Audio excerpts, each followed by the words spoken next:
Okay, we were talking about the disconnect, that our system does not connect to the child. The child is not attracted to this process. That is the problem. And on the other hand, there is a big opportunity. The opportunity is that the timing is very interesting. Timing is very interesting in terms that a huge amount of knowledge is available. And that is accessible, free of cost, at most of the places on the planet. I'm talking internet. And cognitive research has an evidence what works and what doesn't. And now we know what are the critical concepts which are not to be missed out. So we have lots of learning from the cognitive sciences about how we learn. And the third and the most important thing is that we have very interesting ingredients and sometimes recipes from brilliant explainers. The teachers who have inspired the children, the popularizers, the storytellers who are inspiring us all around. And that makes a difference. And that story is not a new story. There are very interesting characters, heroes, I would say, in the history of science, in the history of arts, who inspired us. For instance, Michael Faraday. The way Michael Faraday told us how to convey the concept of science in his lecture series on the short history of candle, that should be the staple to teach kids how really the important phenomena in the nature work and how we should communicate science. And he starts with very interesting questions. Where does the wax come from? How does the flame goes up? Why the flame has different colors from here? Why if I put a piece of paper on it, it makes a coin? It doesn't make a it makes a kind of a ring. That means something happening on the periphery which is not happening in the middle. Why it looks kind of hollow in the middle. I mean, these lot of questions have all fundamental interesting answers which inspire the children if we tell them. And these things are not very difficult to make. A candle would cost us maybe $2 or 10 rupees. We can make a gyro using just a wheel of our tricycle. We can make a Newton cradle by taking a few things and hanging them, and we can tell them how the force is transferred like this.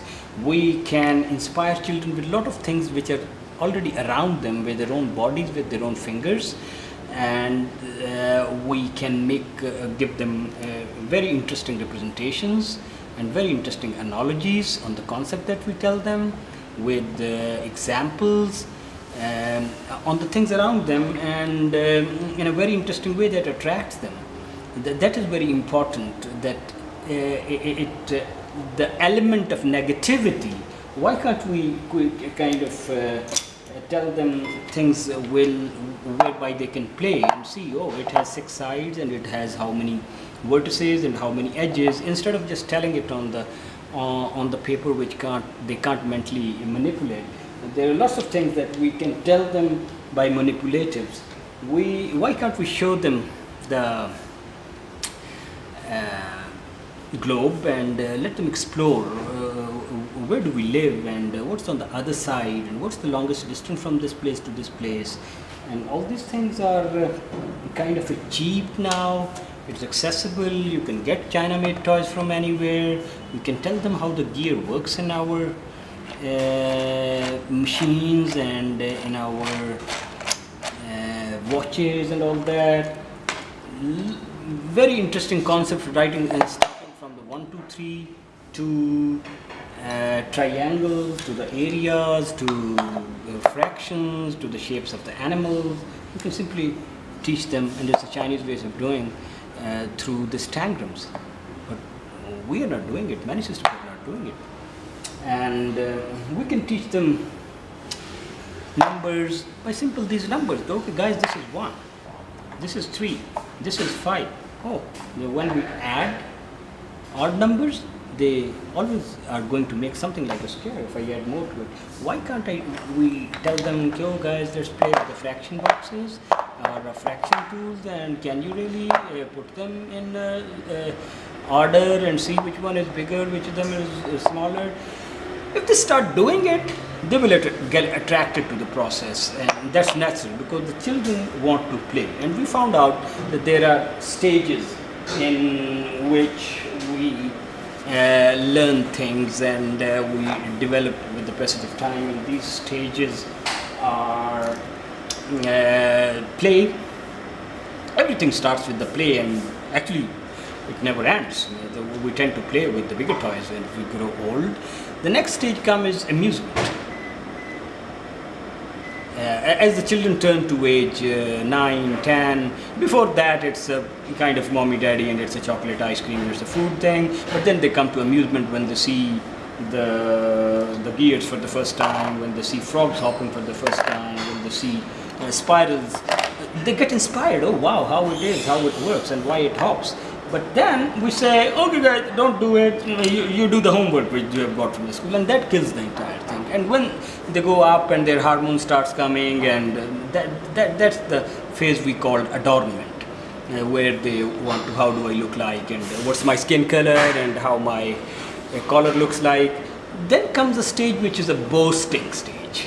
Oh, that's a peer pressure, and I am a third generation Hsonian, and my grandnanny was studying in Cambridge and all that. And finally comes the stage of competition, and the stage of competition then actually continues till we reach our graves. These are essentially the risks. We have to convert this chemistry of play, of amusement, of adornment, of boasting, of competition into a positive activity. And everything starts with the play. So that's where the philosophy starts. I'll show you a few examples on how we do and how we move from stage to stage, starting from KG and pre-KG on to O level in the next series. Thank you very much.